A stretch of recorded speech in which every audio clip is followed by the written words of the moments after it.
गे तो यही वासना बन जाएगी। वासना जन्म मरण के चक्र में फंसाती है और उपासना जन्म मरण के चक्र से मुक्त कर देती है। इसलिए उपासक बनो, वासना युक्त नहीं, उपासना युक्त। श्रीपाद प्रबोधानंद जी महाराज कृपा करके कह रहे हैं, दुर्वासना सुदृढ़ रज्जु सतैर निबद्ध मां कृष्ण सर्वत इदम स्वबलेन कृष्ण वृंदावने विहरतः सहराधयाते पादारविंद सविधम नयन मानसम में। पादारविंद सविधम नयनम मानसम में। हे श्री कृष्ण, ये दुर्वासना रूपी सुदृढ़ सैकड़ों रस्सियों से हमारा मन बंधा हुआ है। सैकड़ों कामनाएं हैं, कोई एक कामना है। सैकड़ों कामनाओं में हम हर समय जलते रहते हैं, उद्विग्न रहते हैं, अशांत रहते हैं। हे श्री कृष्ण, कामनाओं की रस्सी में बंधे हुए, वासनाओं की दुर्वासनाओं की रस्सी में बंधे हुए इस मन को आप कृपा करके अपने में लगा लीजिए। जब तक सावई मनः कृष्ण पदार विंदयो, हमारा मन श्री कृष्ण श्री प्रियाजू के चरणों में नहीं लगता, तब तक ये वासनाएं हमारी दुर्गति करती रहेंगी। दुर्वासना मम सदा परिकर्षयन्ति, ये दुर्वासना सदा खींचती रहेगी। हे श्री कृष्ण, मेरे में बल नहीं है, आप हमें बल प्रदान करें कि मैं अपनी दुर्वासना को उपासना में बदल दूं। जो गलत चिंतन है उसका त्याग करके मैं आपके नाम का चिंतन करूं, आपके रूप का चिंतन करूं, आपकी लीला का चिंतन करूं, आपके गुणों का चिंतन करूं, आपका चिंतन करूं, आपके धाम का चिंतन करूं, आपके भक्तों का चिंतन करूं। हमारा जीवन परम पवित्र, परम मंगलमय हो जाएगा। हे श्री कृष्ण, आप हम पर कृपा करो। आप कृपा करके जहां प्रियाजू के सहित विहरण करते हैं, ऐसे वृंदावन का मुझे आश्रय दे दो। मुझे वृंदावन बुलाओ, मैं वहां बैठकर सत्संग सुनूं, आपके दर्शन करूं, मेरी दुर्वासना बदल करके उपासना में आ जाए और उस उपासना का फल हो कि सदैव मैं आपका मधुर मधुर चिंतन करूं। संसार के शब्द स्पर्श रूप रस गंध का आकर्षण खत्म हो जाए, एकमात्र आपका ही चिंतन हो। आपके ही शब्द, आपके ही स्पर्श, आपके ही रूप, आपके ही भागवतिक रस, आपके ही गुणों की तरफ हमारा मन आकर्षित हो, इन भोगों की तरफ नहीं। हे नाथ, आप ही कृपा करो। मेरे में बल नहीं है, मैं जितना प्रयास करता हूं उतना धंसता चला जाता हूं। जैसे दलदल में निकलने वाला स्वयं पुरुष उपाय करे तो जितना उपाय करेगा वो दलदल में धंसता जाएगा। कोई निकला हुआ पुरुष निकाले तो हे श्री कृष्ण, इस माया में प्रपंच दलदल से मुझे निकालो, मुझे सामर्थ्य दो। अपने धाम नाम रूप लीला में मेरे मन को फंसाओ, क्योंकि ये सैकड़ों दुर्वासना रूपी रस्सी से बंधा हुआ ऐसा जकड़ा है कि आप नहीं छुड़ाओगे तो छूटेगा नहीं। वशी कर तुम सक्यो नहीं नहीं मनागिंद्रिय गणो, गुणो भूनैर्कोपी प्रविशति सदा दोष निचयः। क्वयामः किं कुर्मो हरि हरि मयि सोप्य करुणः, सुवासं श्री वृंदावन वितरमानन्य गतिकम। हे हरि मैं क्या करूं, कहां जाऊं, कुछ मेरे बस में नहीं है। बहुत सुंदर बात। ये इंद्रियां अपने अपने भोगों की तरफ खींच रही हैं। मेरे में एक गुण भी नहीं है हे प्रभु जिससे मैं आपको रिझा पाऊं। जब मैं अपने में देखता हूं तो मुझे दोष ही दोष दिखाई देते हैं। यह है भक्त का लक्षण। भक्त को कभी गुणाभिमान नहीं होता, इसलिए उसे वो अपने में देखे तो ये नहीं दिखाई देता मेरे में गुण है, कभी नहीं दिखाई देता। अगर उससे हृदय से पूछा जाए तो रोना आएगा कि पता नहीं प्रभु हम पर क्यों कृपालु हैं, मेरे में कोई सद्गुण नहीं, मेरे में कोई भक्ति नहीं, ऐसा उसको अनुभव होगा, तभी वो दैन्य रहता है। नहीं तो गुणाभिमानी हो जाए, गुणाभिमानी भक्त नहीं होता, भक्त तो दैन्य होता है। तो श्रीपाद कह रहे हैं इंद्रियों के मैं वश में हूं, मैं इंद्रियों को अपने वश में नहीं कर पा रहा हूं, मेरे में एक भी गुण नहीं जिससे मैं आपको रिझा सकूं। मेरे में जब देखता हूं तो दोष ही दोष दिखाई देते हैं। हे हरि, हे हरि, मैं कहां जाऊं, मैं क्या करूं, किसकी शरण लूं? आप ही तो हो ना जिससे मैं आपको पुकारूं, आपकी शरण में होकर आपसे बल प्राप्त करूं और इंद्रियों पर विजय प्राप्त करूं।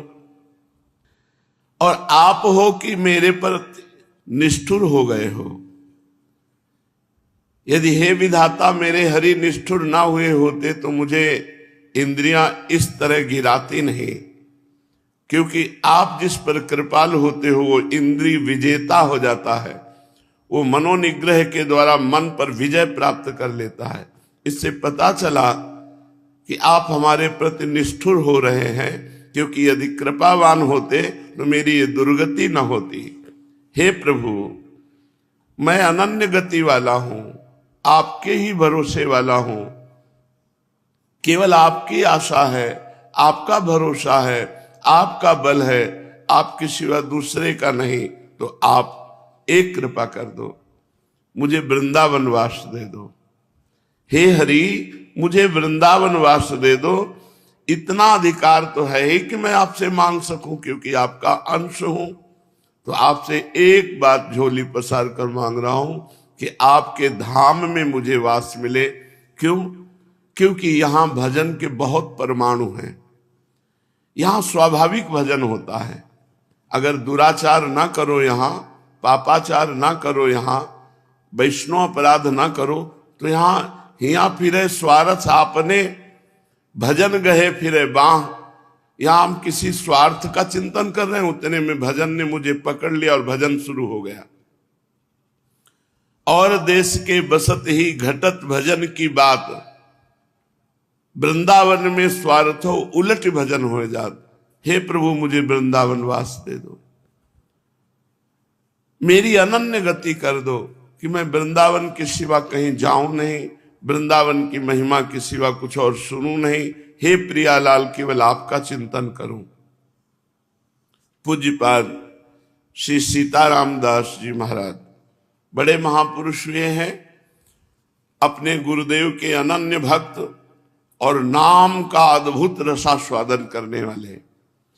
शिष्य ने प्रश्न किया, हे भगवान, क्या मुझ जैसे अजितेंद्री को भी शांति मिल सकती है? क्या मैं भोगों की आसक्ति के पंजे से छूट सकता हूं? पूज्य बाबा ने उत्तर दिया, अरे प्रीतम, निश्चित निश्चित तुझे शांति मिल जाएगी, निश्चित तू भोगों की आसक्ति से मुक्त हो जाएगा। तो फिर बताओ ना, किस साधना से मुझे शांति मिलेगी? कौन सा उपाय है जिससे मेरे दुख निवृत्त हो जाएं? किस प्रकार मैं दिन रात आनंदित रहूं, मैं मृत्यु से भयभीत ना हूं? ऐसा उपाय बता दो। उपाय है, जिस दिन तुम्हारे मन की मृत्यु हो जाएगी उसी दिन तुम अमर हो जाओगे। मन मार्या तन बस में कीन्हा, हुआ भरम सब दूर, बाहर से कछु दिखत नाही, अंदर चमके नूर। आपो त्याग जगत में बैठे नहीं किसी से काम, उनमें तो कछु अंतर नाही संत कहो चाहे राम। वो भगवत स्वरूप मन मार्या तन बस में कीन्हा, मन ही मारी तन हार के वृंदावन में गाज।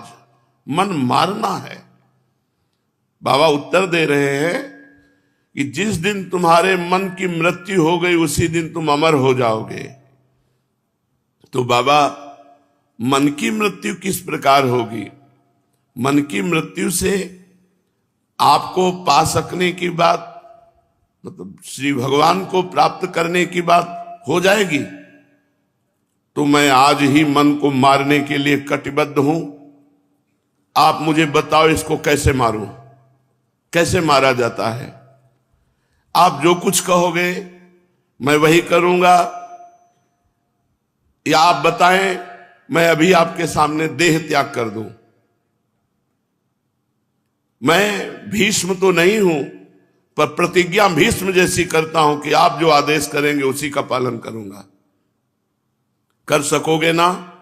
बाबा ने उत्तर दिया, अगर कर सकते हो तो सुनो। यो माम पश्यति सर्वत्र सर्वं च मयि पश्यति, तस्याहं न प्रणश्यामि सच में न प्रणश्यति। समझे? जो सब में मुझ भगवान को देखता है, सर्वत्र सब के हृदय में भगवान विराजमान है। यो माम पश्यति सर्वत्र, जो सर्वत्र हर वस्तु व्यक्ति स्थान में अपने इष्ट श्री भगवान को देखता है। सर्वम च मयि पश्यति, और सबको श्री भगवान में देखता है। पहले शब्द यो माम पश्यति सर्वत्र में भगवान इतने छोटे हैं कि चींटी से भी छोटे जंतु में बहुत आराम से शयन करते हैं, अणुअणियान। और दूसरे में सर्वम च मयि पश्यति, सब भगवान में वास करते हैं। ऐसे दिखरावा माते तिन अद्भुत रूप प्रचंड, रोम रोम प्रति लागे कोटि कोटि ब्रह्मांड। भगवान का अखंड रूप ऐसा कि एक रोमकूप में करोड़ करोड़ ब्रह्मांड लगे हुए हैं। तो सर्वम च मयि पश्यति, अर्जुन जी को विराट रूप में भगवान ने यही दिखाया कि सब भगवान में वास करते हैं। कितना सुंदर है, सब में भगवान वास करते हैं, सब भगवान में वास करते हैं। विराट रूप भगवान में सब वास करते हैं। अणु अणियान महतो महियान, महान से भी महान, इतने महान भगवान हैं कि अनंत ब्रह्मांड भगवान में वास करते हैं। और छोटे इतने हैं कि जो परमाणु है उसमें भी भगवान आराम से शयन कर रहे हैं। चींटी के भी हृदय में आराम से शयन कर रहे हैं। तस्याहम न प्रणश्यामि सच में न प्रणश्यति, जो ऐसा देखता है मैं कभी उसके लिए अदृश्य नहीं रहता और वो मेरे लिए कभी अदृश्य नहीं रहता। तस्याहम न प्रणश्यामि सच में न प्रणश्यति, वो मुझसे दूर नहीं रहता, मैं उससे दूर नहीं रहता। वो मेरी दृष्टि में रहता है, मैं उसकी दृष्टि में रहता हूं। समझे? बाबा तनिक स्पष्ट करके कहो, इससे मन कैसे मरेगा? देखो, जब तुम वस्तु देखते हो, स्त्री देखते हो, पुरुष देखते हो, तभी तुम्हारा मन चलायमान होता है। जब तुम सब में भगवान को देखोगे तो तुम्हारा मन निर्विषय हो जाएगा। निर्विषय होना मन का मारना है। मन का मारना का मतलब है मन में कोई गंदी वासना ही नहीं प्रकट होती। ये मरा हुआ मन है। यहां परम शांति मन को मिल जाएगी यदि तुम सबको परमात्मा में देखोगे और सब में परमात्मा को देखोगे। इसका अनुसरण करने से समझो कि मन की मृत्यु हो ही गई, तत्क्षण शांति मिल जाएगी यदि तुम ऐसा कर पाए। सिय राम में सब जग जानी, करहु प्रणाम जोरी जुग पानी। हे भगवान, सब कुछ भगवान बने। हां, पृथ्वी भगवान बने, जल भगवान बने, वायु भगवान बने, अग्नि भगवान बने, आकाश भगवान बने। ये पंच महाभूत भगवान ही बने हैं। इन पंच महाभूतों के रूप में साक्षात भगवान है, परमात्मा है, दूसरा कोई नहीं। और इनको पांचों को जानने वाले नेत्रेंद्री, श्रवणेंद्री, घ्राणेंद्री, रसेंद्री, त्वगेंद्री, ये 5 ज्ञानेंद्रियां भी भगवान बने हुए हैं। और इनको ग्रहण करने वाले वाकेंद्री, हस्तेंद्री, पादेंद्री और पायुएंद्री और जनेंद्री, ये 5 कर्मेंद्रियां भी भगवान बने हुए हैं। हमारे भगवान ही 5 ज्ञानेंद्रियां, 5 कर्मेंद्रियां बने हुए हैं। और इंद्रियाणाम मनस्यास्मि, इंद्रियों में मैं मन हूं, तो भगवान मन भी बने हुए हैं। देखो, भगवान से ही भगवान को देखा जाता है। इंद्री, मन, ये भगवान है। इन्हीं से सब जगत में भगवान को देखा जाता है। ये भी भगवत स्वरूप है। भगवान बड़ी गूढ़ बात कह रहे हो, मेरी समझ में नहीं आ रही, तो सुनो, आसान शब्दों में सुनो। जो कुछ तुम्हें दिखाई दे रहा है वो सब श्री भगवान है। देव, धनुष, धनुष माने दानव, राक्षस, देव, दानव, दैत्य, यक्ष, राक्षस, गंधर्व, किन्नर, मनुष्य, स्त्री, पशु, पक्षी, कीट, पतंगा, जल, स्थल, अनल, वायु, अग्नि, सब कुछ श्री भगवान बने हुए हैं। द्विपद, चतुष्पद, बहुपद, अपद, 2 पैर वाले, 4 पैर वाले, बहुत पैर वाले, बिना पैर वाले, सब जीव भगवान ही हैं। जितने शब्द हैं सब भगवत स्वरूप, जितने रूप हैं सब भगवत स्वरूप। अरे और तो जाने दो, रोग भगवान बनते हैं, शोक भगवान बने हैं, मान भगवान, अपमान भगवान, हास्य भगवान, रुदन भगवान, शांति भगवान, अशांति भगवान, शत्रु भगवान, मित्र भगवान, तिरस्कार, पुरस्कार, नमस्कार, सब कुछ भगवान बने हैं। भगवान के सिवाय इस संसार में और कुछ ही नहीं। अब तुम समझ पाए? बहुत बहुत शांति मिल रही प्रभु। इन सब रूपों में केवल भगवान है। सुनो, दृश्यते श्रूयते यद यद स्मर्यते वा रघुत्तमो त्वमेव सर्वमखिलम तद्विना नान्य किंचित। अध्यात्म रामायण में कहा गया है कि हे रघुश्रेष्ठ रघुनाथ श्री राम जी, जो कुछ भी दिखाई देता है, जो कुछ भी सुना जाता है, जो कुछ भी स्मरण किया जाता है, वो सब श्री भगवान है। श्री भगवान के अतिरिक्त और कुछ नहीं है। अब जो तुम्हारी याद में आवे तत्काल उसको कहो ये श्री भगवान है। वस्तु, व्यक्ति, स्थान, ये श्री भगवान है, ये भी श्री भगवान है। बहुत जल्दी स्थिति बन जाएगी। इसका मतलब भगवान, जो देखा जाता है, जो सुना जाता है, वो सब भगवान ही है। अखिल जगत तो श्री भगवान ही है। श्री भगवान के सिवाय अन्य कुछ नहीं है। किंतु मैं अभी तक सर्वत्र श्री भगवान है ऐसा अनुभव नहीं कर पा रहा हूं। केवल आपकी बात सुन रहा हूं, ऐसा मुझे अनुभव में नहीं हो रहा। फिर भी मेरे हृदय में एक शीतलता दौड़ रही है आपकी बात सुन करके कि सब कुछ भगवान है, सब भगवान है।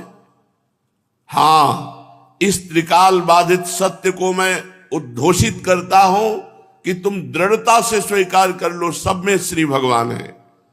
सब कुछ श्री भगवान ही है, सब में श्री भगवान है, सर्वत्र श्री भगवान है। सब में श्री भगवान है, सब कुछ श्री भगवान है, सर्वत्र श्री भगवान है। सुनो, द्रव्य, गुण, कर्म, सामान्य, विशेष, समवाय, अभाव, सब कुछ भगवान है।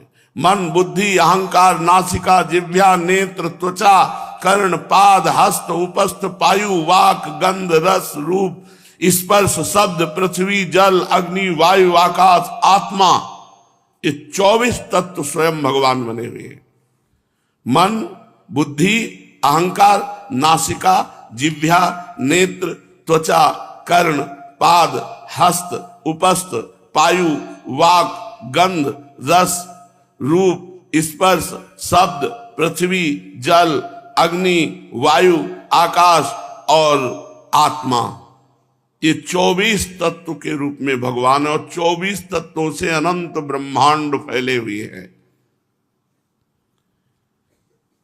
यम, नियम, आसन, प्राणायाम, प्रत्याहार, ध्यान, धारणा और समाधि, ये 8 सूत्र हैं योग के द्वारा भगवान को जानने के।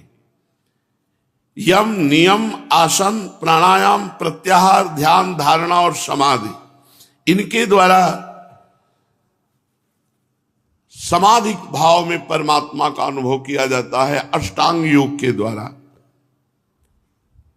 और ज्ञान पुरुष तथा प्रकृति का, जब पुरुष प्रकृति का ज्ञान हो जाता है तो सर्वम खलमिदम ब्रह्मणे नानास्ति किंचन, सब कुछ ब्रह्म है, ब्रह्म के सिवा कुछ नहीं है। मैं ज्ञानियों का ब्रह्म हूं, योगियों का परमात्मा हूं और भक्तों का राम कृष्ण हूं। मैं ही राम हूं, मैं ही कृष्ण हूं, मैं ही ब्रह्म हूं, मैं ही परमात्मा हूं। भक्त भी मैं हूं और अभक्त का स्वांग भी मैं ही करता हूं। शक्ति भी मैं हूं और शक्तिमान भी मैं हूं। मैं वैष्णवों का कृष्ण हूं, राम हूं, शाक्त का देवी हूं, शैवों का शिव हूं, शौरों का सूर्य हूं, गाणपत्य का गणेश हूं, मैं ही महाविष्णु हूं, मैं सब रूपों में हूं। आहा भगवान, कितनी आनंदमयी आपकी वाणी है। सभी जटिल प्रश्नों की मीमांसा हो गई, लेकिन अंतःकरण अभी सुनते सुनते भरा नहीं। मन कह रहा है और बोलते जाओ, थोड़ा विवेचन और करो प्रभु। तो देखो, तुम भेद बुद्धि में मत करो।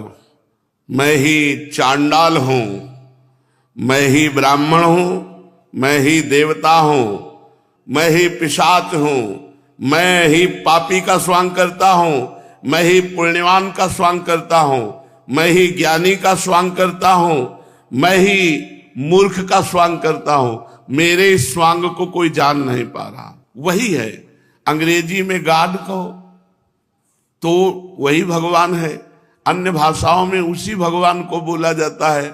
बस ये बीच की मेड़ें अज्ञान की हैं, नहीं तो उसी भगवान को हम परमेश्वर कहते हैं, उसी को राम कहते हैं, उसी को कृष्ण कहते हैं, उसी को शिव कहते हैं, उसी को शक्ति कहते हैं, उसी को हम नाना प्रकार से दुलार करते हैं।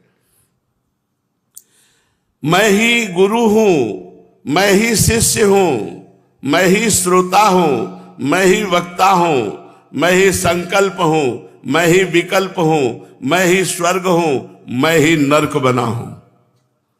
मैं ही अंधकार हूं, मैं ही प्रकाश हूं, मैं योग हूं, मैं भोग हूं, मैं मोक्ष हूं, मैं ही बंधन हूं, मैं सब कुछ हूं।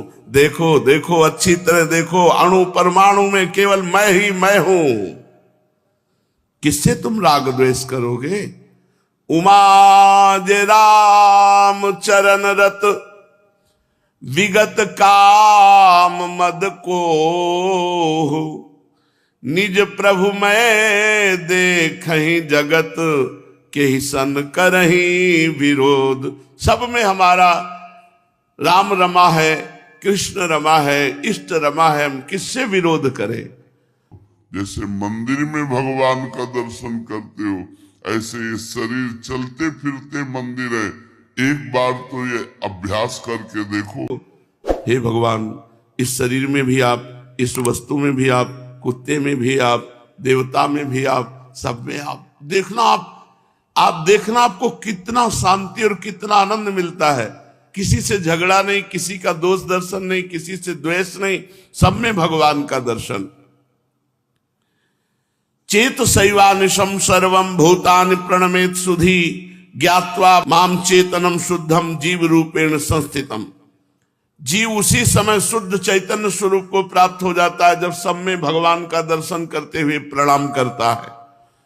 तुम सब में भगवान का दर्शन करो और सबको प्रणाम करो, क्योंकि सब रूपों में अपने इष्ट देव, अपने प्रभु, अपने परमात्मा, अपने ब्रह्म, अपने नारायण, अपने हरि, वही सब रूपों में विराजमान है। प्रभु सबको प्रणाम करने में लोक लज्जा लगेगी। हम जो आवे सबके पैर छुओ, ऐसा नहीं कह रहे, पैर छूने की बात नहीं कह रहे, प्रणाम कह रहे हैं। प्रणाम नेत्रों से भी होता है। जरा सा गर्दन झुकाई, बस मानसिक प्रणाम कर लिया। सबको प्रणाम, सब में भगवान, सबको प्रणाम। देखना तुम्हारा मन जो है वो लय को प्राप्त हो जाएगा, अर्थात मन नहीं रहेगा, अमना हो जाएगा। प्रणाम करने मात्र से, एक बार कोई भगवान श्री कृष्ण को प्रणाम करे तो जन्म मरण से मुक्त हो जाता है। एकोपि कृष्णः कृतः प्रणामो दशाश्वमेधा तेन तुल्या दशाश्वमेधी पुनरेपि जन्म कृष्ण प्रणामी न पुनर्भवाए। एक बार भगवान श्री कृष्ण को अगर प्रणाम करे तो 10 अश्वमेध यज्ञ के अवभृत स्नान का फल मिलता है। 10 अश्वमेध का अवभृत स्नान करने वाला स्वर्ग जाएगा और फिर पुण्य क्षीण होने पर मृत्यु लोक आएगा, लेकिन कृष्ण प्रणामी न पुनर्भवाए। और तुम हर वस्तु व्यक्ति में श्री कृष्ण की भावना करके जब प्रणाम करोगे तो तुम्हारे हृदय में कितना अद्भुत आनंद होगा, मन लय हो जाएगा, तुम अपने को भूल जाओगे, केवल परमात्म चिंतन में निमग्न रहोगे। अहम हरि सर्वमिदं जनार्दनो नान्यत् ततः कारण कार्य जातम इदृंगनो यस्य न तस्य भूयो भवोद्भवा द्वंद्व गदा भवन्ति। मैं और ये संपूर्ण जगत भगवान श्री हरि है, ऐसे गुरुदेव के मुख से सुना। भगवान से भिन्न कुछ नहीं है, ये मैं जानना। अब इस भाव की मैं प्रतिष्ठा करूंगा, ना किसी से राग करूंगा, ना किसी से द्वेष करूंगा, ना किसी पीड़ा से युक्त होऊंगा और ना किसी हर्ष से युक्त होऊंगा, क्योंकि यहां भी हरि है और सर्वत्र हरि है। हे गुरुदेव, मैं तो धन्य हो गया, आपने कितना उत्तम साधन बताया। प्रणाम प्रणाम, सिर्फ प्रणाम, बार बार प्रणाम। प्यारे, एक बात मन में रख लो कि केवल प्रणाम करने से बात नहीं बनेगी, निरंतर तुम्हें नाम जप करना होगा। नाम जप करते हुए प्रणाम, तो आपकी स्थिति आ जाएगी सर्वत्र भगवत दर्शन की। सब में है, सर्वत्र है, सब कुछ है, यही अनुभव हो गया तो आप जीवन मुक्त महापुरुष हो गए। और इस अनुभव के लिए भगवान का निरंतर नाम जप करते हुए, सब में भगवान को देखते हुए प्रणाम करना है।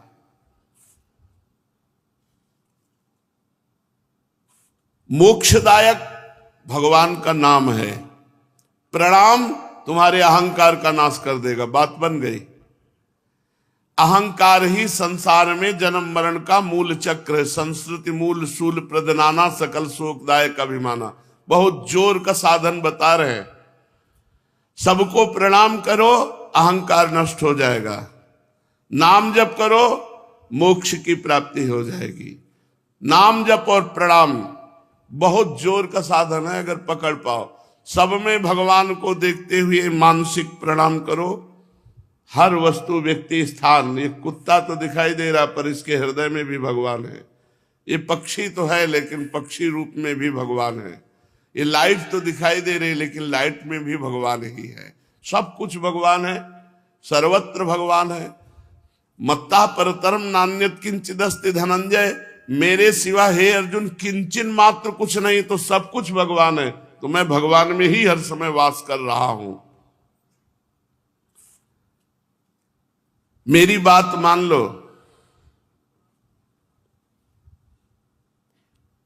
नाम लेते समय यदि अन्य विचार बेकाबू होकर भटक रहे हैं, सिर्फ जिह्वा से हरि हरि राम राम ऐसा नाम निकल रहा है, तो तुम कभी ये मत सोचना कि तुम्हें फल नहीं मिलेगा। एकाग्रता पूर्वक नाम जप करने का जो फल है वही तुम्हें फल मिलेगा। भाव कुभाव अनख आलसहु नाम जपत मंगल दिश दशहु, अवश्य फल मिलेगा। ये बात तो समझ में नहीं आई। भगवान, मेरा मन नाम में नहीं लग रहा, सैकड़ों चिंताएं कर रहा है, केवल जिह्वा से मैं नाम लेता हूं हरि हरि राम राम कृष्ण कृष्ण, ना तो पुलक होता है, ना आंसू बहते, ना रोमांच होता है, ना मन लगता है। क्या मन ना लगने पर भावहीन अवस्था में शुष्क हृदय से केवल जिह्वा से राम राम हरि हरि राधा राधा ये कहने से लाभ हो जाएगा? हां प्रीतम, हां प्यारे, अनेकों बार कह चुका हूं, फिर से सुन लो। तुम्हारा ध्यान लगे ना लगे, तुम्हारा भाव बने ना बने, तुमने नाम का आश्रय ले लिया है ना, राम राम हरि हरि कृष्ण कृष्ण राधा राधा, तो तुम समझ लो कि ये नाम ही साक्षात भगवान है। नाम लेना जिह्वा से शुरू किया। अहो वत्सोपस्तो गरियान यद जिह्वाग्रे वर्तते नाम तुभ्यम नाकि मनसाग्रे। जिह्वाग्रे, अगर जिह्वा के अग्रभाग में हरि हरि राधा राधा है, तुम्हारा परम मंगल हो जाएगा। देख लेना, तुम्हारा मन एकाग्र नहीं है, तुम्हारा ध्यान ठीक नहीं है, तुम्हारे में भाव का उदय नहीं हुआ, लेकिन फिर भी ये नाम तुम्हें कल पीड़ित जीव जन्म मरण के बंधन से मुक्त कर देगा, तुम्हारी सारी कामनाएं पूर्ण कर देगा।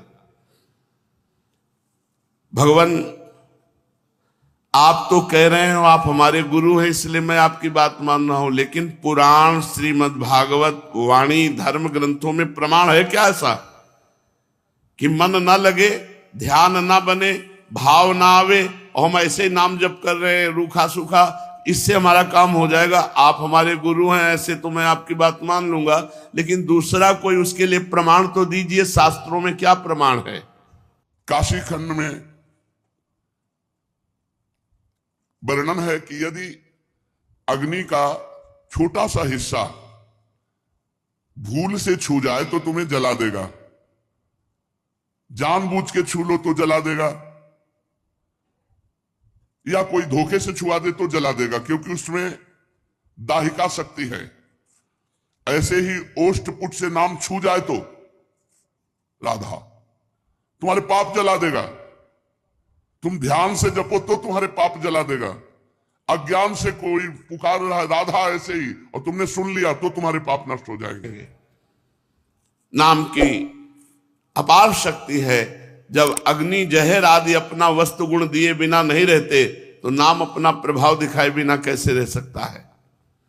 पद्म पुराण में जैसे अग्नि अहेतु की स्पर्श करने पर भी जला देती है, बिना हेतु के स्पर्श हो जाए तो जला देती है, ऐसे ही छल पूर्वक परिहास करने में, उपहास करने में कैसे भी नाम उच्चारण कर लिया, राधा राधा कहते हैं, बड़े भगत बनते, तो 2 बार राधा राधा नाम लिया, उपहास करने में उसका मंगल हो जाएगा।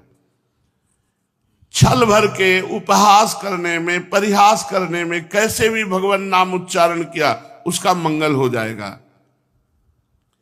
जैसे काष्ठ समूह अग्नि को पल भर में दग्ध कर देती है, ऐसे पहाड़ के पहाड़ पाप राशि को भगवान का नाम भस्म कर देता है। श्रीमद् भागवत संकेत या परिहास में भी नाम लेने से चिर शांति की प्राप्ति होती है। इसलिए केवल नाम लो। नाम से तुम्हारी भक्ति बढ़ेगी, नाम जप से तुम्हारा वैराग्य बढ़ेगा, नाम जप से तुम्हें ज्ञान हो जाएगा, नाम जप से तुम निर्भय हो जाओगे। स्कंद पुराण में लिखा है कि जिह्वा पर यदि नाम आ गया तो आप इतने पवित्र हो गए कि Kurukshetra seven, Kashi seven, Pushkar seven, बड़े बड़े तीर्थों का सेवन करने से जो पवित्रता आती है वो घर बैठे तुम पवित्र हो गए, सब तीर्थों का फल मिल गया यदि तुम्हारी जिह्वा पे भगवान का नाम विराजमान है। भगवान नाम तुम ले सको तो बहुत उत्तम बात है। स्मृति रहे या ना रहे, भाव बने ना बने, इसकी चिंता मत करो, तुम केवल जिह्वा से नाम लेते रहो। श्री नारायण व्यूहस्तव में लिखा है, परिहास और उपहास से भी भगवान श्री हरि का नाम लेने से मानव कृतार्थ हो जाता है। केवल नाम उच्चारण से वो जगत बंदनी बन जाता है, जगत बंदनी बन जाता है। एक हिंसा करने वाला व्यक्ति जो राम नहीं कह सकता, वो मरा मरा कह करके जगत बंदनी बन गया। मनुष्य के पापों को नष्ट करने के लिए भगवान का श्री नाम वज्र के समान है। मानो पर्वत के समान पाप हैं और वज्र के समान भगवान का नाम। जे ही वज्र का प्रहार करे पर्वत धूल धूसरित हो जाता है, ऐसे ही नाम उच्चारण करते ही सब पाप नष्ट हो जाते हैं। नाम संकीर्तनम यस्य सर्व पाप प्रणाशनम, नाम का कीर्तन समस्त पापों का नाश कर देता है।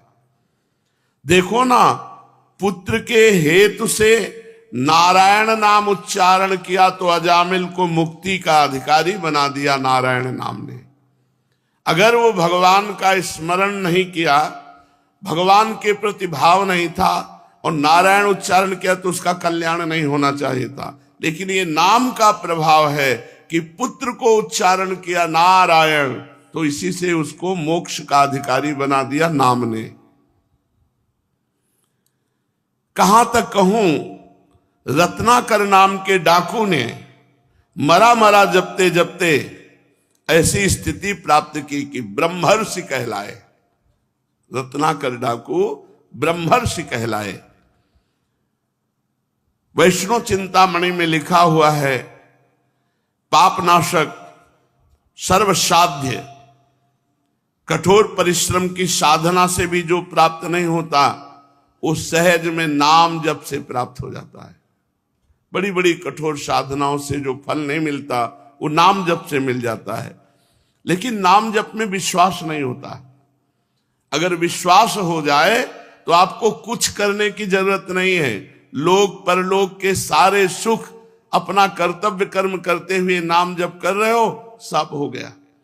अन्य कोई साधना की जरूरत नहीं है। आप जो भी किसानी व्यापार नौकरी करते हो उसको करते हुए नाम जप कर रहे तो लोक परलोक में सब जगह सुखी रहोगे। बड़े बड़े यज्ञानुष्ठान, बड़ी बड़ी ध्यान धारणा, बड़ी बड़ी पूजा पाठ अर्चन से जो लाभ नहीं मिलता वो केवल नाम जप से मिल जाता है।